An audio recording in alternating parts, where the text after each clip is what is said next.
కృషితో సాధించవచ్చు. మేము వెళ్ళొస్తాం. ఏమిటో రోజులన్నీ మనవి కాదు కదా. వాడెవడో ఈవేళే పోవాలా, నా కర్మ కాకపోతే. చివరి చూపు దక్కడం కోసం ఇంత పొద్దున్నే బయలుదేరాం. నువ్వు వెళ్ళి నాన్నగారు చెప్పినట్టు ఆ పని పూర్తి చేసుకో. ముందా తాత్కాలిక పోస్టు వచ్చేస్తే తర్వాత అదే నెమ్మదిగా పర్మినెంట్ అవుతుంది. అర్థమైందా అని కనకవల్లి బ్యాగు సర్దుతూ అన్నింటినీ కొడుతున్న కొడుకుతో మళ్ళీ అన్నది. సరిగ్గా వింటున్నావా? సరిగ్గా ఉదయం 9ంటికి బయలుదేరు. అక్కడికి వెళ్ళేసరికి 9:30 అవుతుంది. నీ సర్టిఫికెట్స్ అన్నీ పట్టుకెళ్ళు. నాన్నగారు ఎస్డిఓటి గారితో మాట్లాడారట. డైరెక్ట్గా వెళ్ళి ఆయన్ని కలువు. వెంటనే తీసుకుంటారు. అయ్యిందా? మనం వెంటనే బయలుదేరితే ఫస్ట్ బస్సు దొరుకుతుంది. వాడు కూడా సంధ్యావందనం చేసుకుంటాడు. పద పద అంటూ రాఘవరావు గారు భార్యని తొందర చేశాడు. వెళ్తూ కొడుకుని దగ్గరగా పిలిచి, మంచి శకునం చూసి మంచి సమయంలో బయలుదేరితే అంతా శుభమే జరుగుతుంది. చెప్పిందంతా గుర్తున్నది కదా. వచ్చిన వెంటనే మంచి శుభవార్త చెప్పాలి. అంతా శుభమగుగాక అని అనేసి వెళ్ళిపోయారు రాఘవరావు దంపతులు. తలుపులన్నీ మూసి అలవాటు ప్రకారం ఇంట్లోనే దేవతా స్నానం ఆచరించి సంధ్యావందనం చేసుకొని సర్టిఫికెట్స్ అన్నీ సరిగ్గా ఉన్నాయో లేదో చూసుకునే పనిలో పడ్డాడు భాస్కర్. రాఘవరావు గారికి ఒక కూతురు, తరువాత 2 కొడుకులు.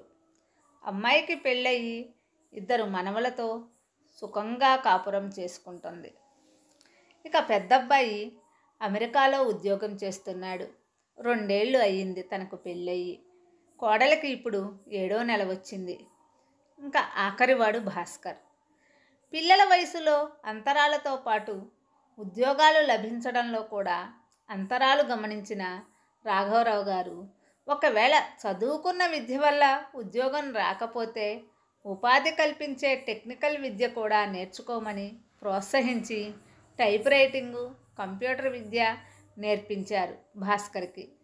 ఖాళీ సమయాల్లో తమకు పూజలు చేయించే బ్రహ్మగారి వద్ద నిత్య పూజా విధానము, వినాయక చవితి పూజ, సత్యనారాయణ స్వామి వ్రతకల్పము అన్నీ శాస్త్రోక్తంగా నేర్పించారు.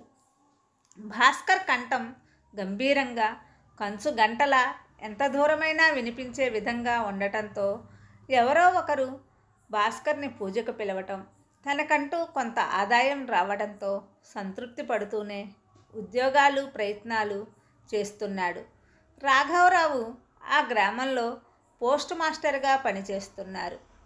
పోస్టాఫీస్ అంటే కేవలం క్షేమ సమాచారాలు తెలుపుకుంటూ బంధువులకు ఉత్తరాలు రాసుకొని పోస్ట్ చేసుకునే పనికి మాత్రమే ఉపయోగిస్తుందనుకుని ఎక్కువ శాతం నమ్మకంతో ఉన్న ఆ గ్రామంలో సర్పంచ్ గారి సహకారంతో ఒక సదస్సు ఏర్పాటు చేసి తపాలా శాఖ ప్రజలకు అందిస్తున్న సేవలు, ప్రభుత్వం అందిస్తున్న పథకాలను వివరించేసరికి ప్రజలందరూ విస్తుపోయారు.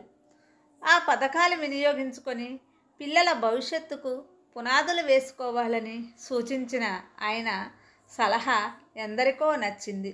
అందులో ముఖ్యంగా రికరింగ్ డిపాజిట్ పథకం వారికి చాలా నచ్చింది. సర్పంచ్ గారి సహకారంతో అంతే గ్రామంలో ఎంతో చైతన్యం వచ్చింది. మరునాటి నుంచే పోస్టాఫీస్ కౌంటర్ దగ్గర క్యూ ప్రారంభమైంది. అలా పోస్టాఫీస్ ఆవశ్యకతను తెలియచేసిన రాఘవరావు గారంటే ఊరంతా గౌరవంతో నమస్కరించేవారు. ఆ వార్త పేపర్లో రావడంతో టెలిఫోన్ ఎక్స్చేంజ్ ఎస్డిఓటి గారు స్వయంగా ఫోన్ చేసి రాఘవరావు గారిని అభినందించి స్నేహం పెంచుకున్నారు. ఆ ఒరవడిలో తన కుమారుడు డిగ్రీ పాస్ అయి ఉన్నాడని, వాడికి ఏదైనా క్యాజువల్ పోస్టులో టెంపరరీగా ఉద్యోగ అవకాశం ఉంటే చూసి పెట్టమని రాఘవరావు గారు ఆయన్ని కోరారు.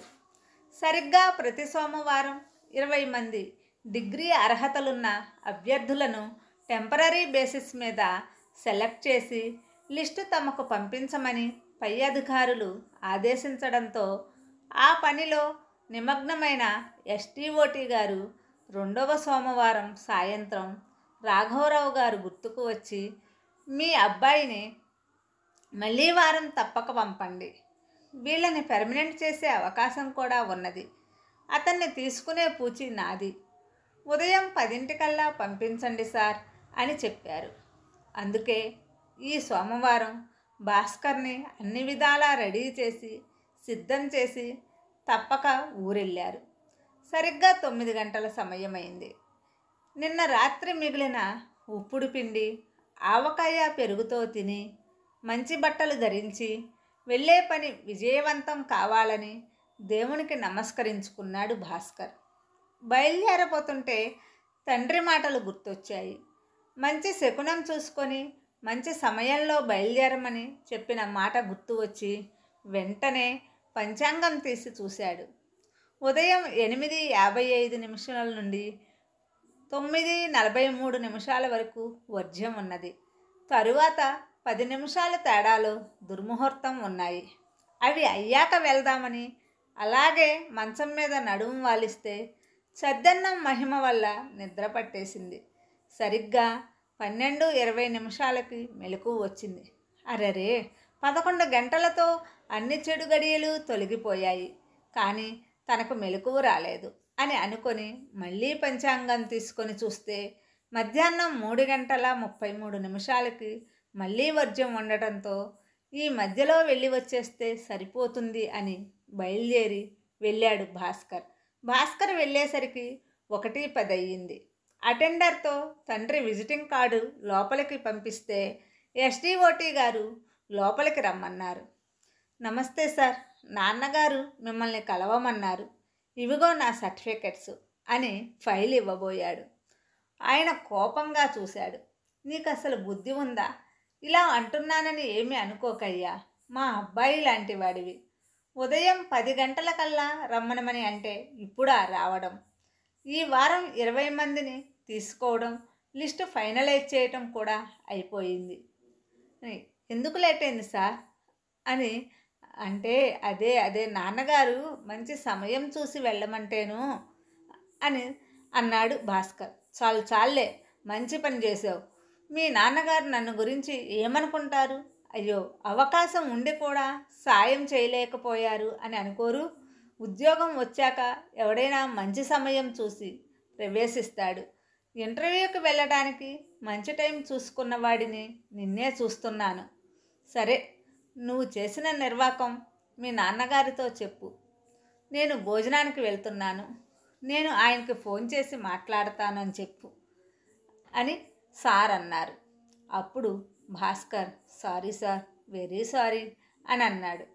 చివరగా చెప్తున్నా, మళ్ళీ సోమవారం రా, నీ అదృష్టం ఎలా ఉందో.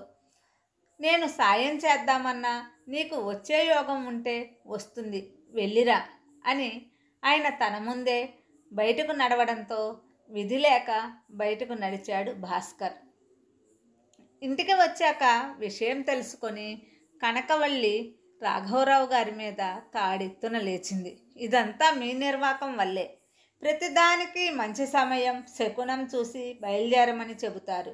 దానికి తోడు హాయిగా వాడి సహవాసగాళ్ళందరూ హాయిగా ఇంజనీరింగ్ చదువుకొని క్యాంపస్లో సెలెక్ట్ అయ్యి సంతోషంగా ఉద్యోగాలు చేస్తూ ఉన్నారు. వీడు నాకు ఇంజనీరింగ్ ఇంట్రెస్ట్ లేదు అంటే కంప్యూటరు, ఆ దేవుడి పూజలు నేర్పించారు. ఇప్పుడు వాడిని చూడండి ఏం జరిగిందో. వాడికి అసలు ప్రభుత్వ ఉద్యోగం వచ్చే యోగం ఉందా అని ఈ విషయంలో నాన్నగారిని ఏమీ అనకమ్మా, నేను యావరేజ్ విద్యార్థిని అని నాకు 10వ తరగతిలోనే అర్థమయ్యింది. అందుకే నాన్నగారు ఇంజనీరింగ్లో చేర్పిస్తానన్నా వద్దు అన్నాను. నా ఇష్టం కొద్దీ కంప్యూటర్ కోర్సు చేరాను. నా అభిరుచి కొద్దీ పూజలు చేయటం నేర్చుకున్నాను. అందరూ ఇంజనీర్లు అయిపోయి దేశానికి చేసే సేవ ఏమీ లేదు. ఇప్పుడు నువ్వు కన్నందుకు చదువు చెప్పించారు. నా కాళ్ళ మీద నేను నిలబడి చూపిస్తాను. నీ విదేశాల కోరికలు ఆశలు అన్నీ అన్నయ్యని అడిగి తీర్చుకో అనేసి విసురుగా లోపలికి వెళ్ళిపోయాడు భాస్కర్. మళ్ళీ వారం ఉద్యోగం సంపాదించు, అప్పుడు చూస్తా నీ గొప్పతనం, మీ నాన్న పలుకుబడినను అని విసుక్కొని పనిలో పడింది కనకవల్లి. వారానికి 20 మందిని తాత్కాలికంగా ఉద్యోగంలోకి తీసుకుంటున్నారు అనే విషయము వార్త దావానలంలా వ్యాపించింది. నిరుద్యోగ సమాజంలో ఆ 4వ సోమవారం మంత్రి గారు, ఎమ్మెల్యే, స్థానిక ప్రజాప్రతినిధుల రికమెండేషన్ ఉత్తరాలతో మరికొందరు డైరెక్టర్గా దక్షిణ తాంబూలాలతో ప్రత్యక్షమైపోయారు. నిరుద్యోగ కుర్రకారంతా అదృష్టవశాత్తు ఆ విధమైన ఎంపిక విధానాన్ని ఆపివేయమని రాష్ట్ర స్థాయి అధికారుల ఉత్తర్వులు వెలువడంతో ఆ కాపీని నోటీసు బోర్డులో అంటించి చేతులు దులుపుకున్నారు ఎస్టీఓటీ గారు. ఆ జనసమ్మర్దంలో ఆయన్ని కలిసే అవకాశం లేకుండా పోయింది భాస్కర్కి. ఆయన కూడా అర్జెంటు మీటింగుకి రమ్మనమని జిల్లా కేంద్రం నుంచి ఫోన్ రావటంతో కుర్రాళ్ళని తప్పించుకుంటూ బయటికి వస్తూ భాస్కర్ని చూసి ఓ వెర్రి నవ్వు నవ్వేసి జీపులో వేగంగా వెళ్ళిపోయారు. రాఘవరావు గారు భాస్కర్ని తిట్టలేదు. స్నేహితుడిలా అక్కున చేర్చుకొని ధైర్యం చెప్పారు.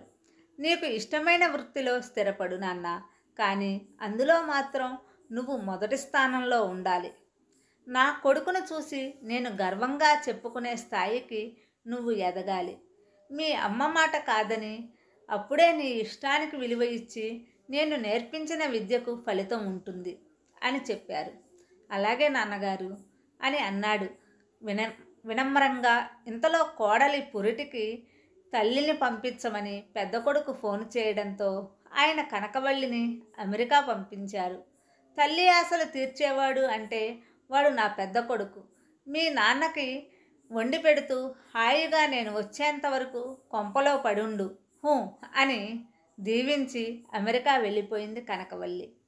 తల్లి వెళ్ళగానే ఒక పక్కన అటు పోటీ పరీక్షలకు వెళ్తూనే ఇటు కంప్యూటర్ విద్య నేర్చుకుంటూనే పట్టుదలతో పూజలు నేర్పిన గురువుగారి దగ్గర యజుర్వేదం మొత్తము ఔపోసన పట్టాడు భాస్కర్.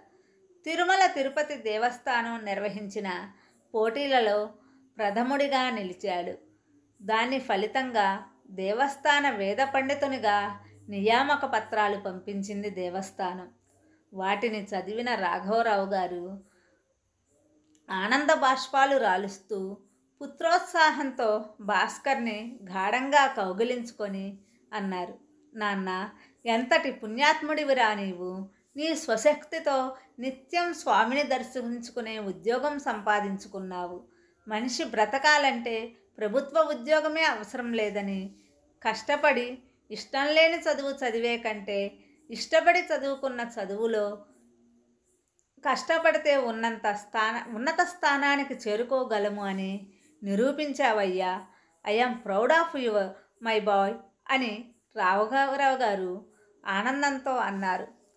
అప్పుడు భాస్కర్, ఇది మీరు పెట్టిన భిక్ష నాన్నగారు.